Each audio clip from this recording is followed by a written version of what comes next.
Trump के कब्जे में मादुरो और उनकी पत्नी। अब कौन आएगा वेनेजुएला को बचाने? बांग्लादेश में हिंदू युवक को पेट्रोल से जलाया।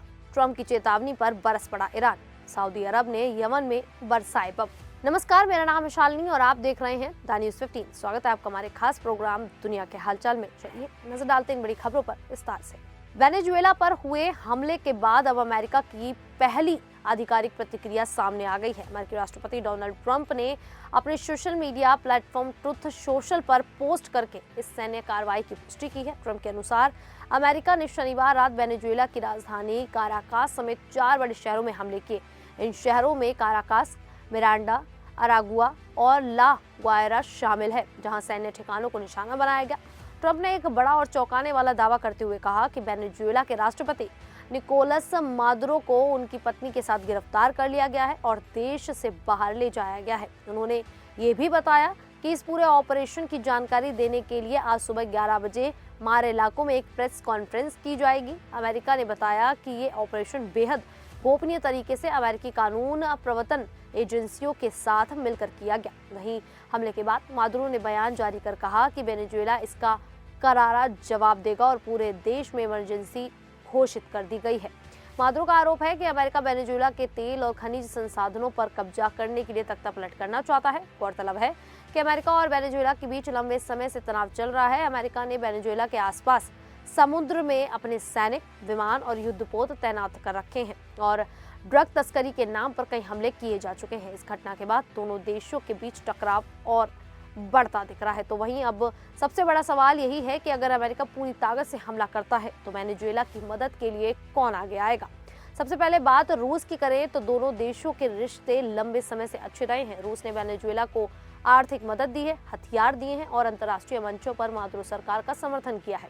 लेकिन अभी हालात बदल चुके हैं। रूस खुद यूक्रेन युद्ध में उलझा हुआ है और पश्चिमी देशों के भारी प्रतिबंध झेल रहा है। विशेषज्ञ मानते हैं कि ऐसे समय में रूस वेनेजुएला के लिए कोई बड़ा सैन्य खतरा मोल नहीं लेगा। मादुरो ने मदद मांगी जरूर थी, लेकिन अब तक रूस की तरफ से सिर्फ बयान और फोन कॉल ही आए हैं। चीन भी अमेरिका की कार्रवाई का विरोध कर रहा है, लेकिन वह सीधे जंग में कूदने से बच रहा है। वेनेजुएला चीन के लिए तेल की वजह से अहम है, लेकिन बीजिंग अमेरिका से सीधी टक्कर नहीं चाहता। हालात बिगड़ने पर चीन संयुक्त राष्ट्र में मुद्दा उठा सकता है, लेकिन सैन्य मदद की संभावना कम है।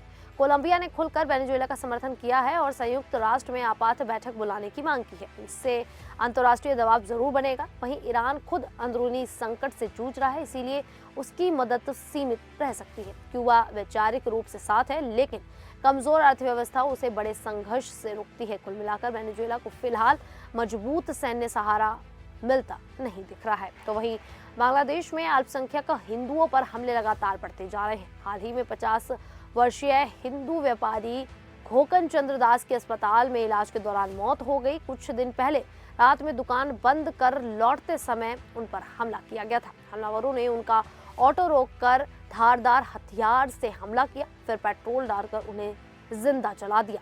जान बचाने के लिए घोकन जलते हुए शरीर के साथ तालाब में कूद गए, लेकिन गंभीर रूप से झुलसने के कारण उनकी मौत हो गई। इस घटना से हिंदू समुदाय में डर का माहौल है। अब तक ऐसे हमलों में 4 हिंदुओं की जान जा चुकी है। घोकन की पत्नी ने कहा कि उनके पति की किसी से दुश्मनी नहीं थी। चुनाव नजदीक होने के कारण हिंसा बढ़ने की आशंका जताई जा रही है।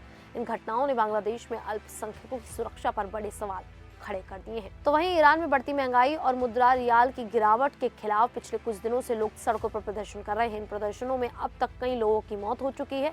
इसके बाद अमेरिकी राष्ट्रपति डोनाल्ड ट्रंप ने ईरान पर कार्रवाई करने की चेतावनी दे दी है। अब इस पर ईरान के विदेश मंत्री सैयद अब्बास अराक्ची का बयान सामने आया है। उन्होंने साफ कहा कि ईरान अपने अंदरूनी मामलों में किसी भी विदेशी दखल को स्वीकार नहीं करेगा। अराक्ची ने कहा कि शांतिपूर्ण प्रदर्शन करना ईरानी जनता का अधिकार है, लेकिन हिंसा और सरकारी संपत्ति को नुकसान पहुंचाना बर्दाश्त नहीं किया जाएगा। उन्होंने ये भी चेतावनी दी कि अगर ईरान की संप्रभुता को नुकसान पहुंचा तो सेना जवाब देना जानती है।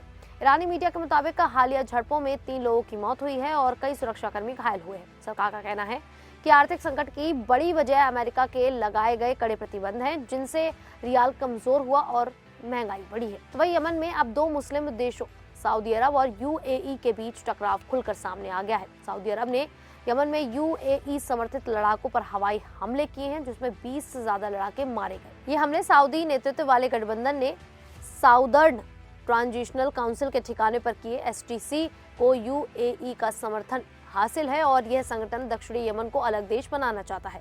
हमले यमन के हदरमौत प्रांत में हुए, जहां हवाई अड्डे और सैन्य ठिकानों को निशाना बनाया गया। इन हमलों से उड़ान सेवाएं भी प्रभावित हुई। सऊदी अरब का कहना है कि ये कार्रवाई युद्ध की घोषणा नहीं है, बल्कि सैन्य ठिकानों पर नियंत्रण पाने के लिए की गई है। वहीं एसटीसी ने इसे अपने अस्तित्व की लड़ाई बताया है। यूएई ने दावा किया है कि उसने तनाव कम करने के लिए अपनी सेनाएं यमन से वापस बुला ली हैं। दूसरी ओर सऊदी ने चेतावनी दी है कि अगर एसटीसी अपनी सेनाएं नहीं हटाता तो हमले जारी रहेंगे। असल में यमन में 2015 से गृह युद्ध चल रहा है। पहले सऊदी और यूएई एक साथ हूती विद्रोही के खिलाफ लड़े, लेकिन अब दोनों के लक्ष्य अलग हो गए हैं। सऊदी यमन को एक रखना चाहता है, जबकि यूएई दक्षिणी यमन को अलग देश बनाने के पक्ष में है। इसी वजह से अब दोनों आमने सामने आ गए हैं। खैर, सऊदी और यूएई की इस स्थिति को लेकर आप लोगों की क्या राय है, आप हमें कमेंट करके जरूर बताएं।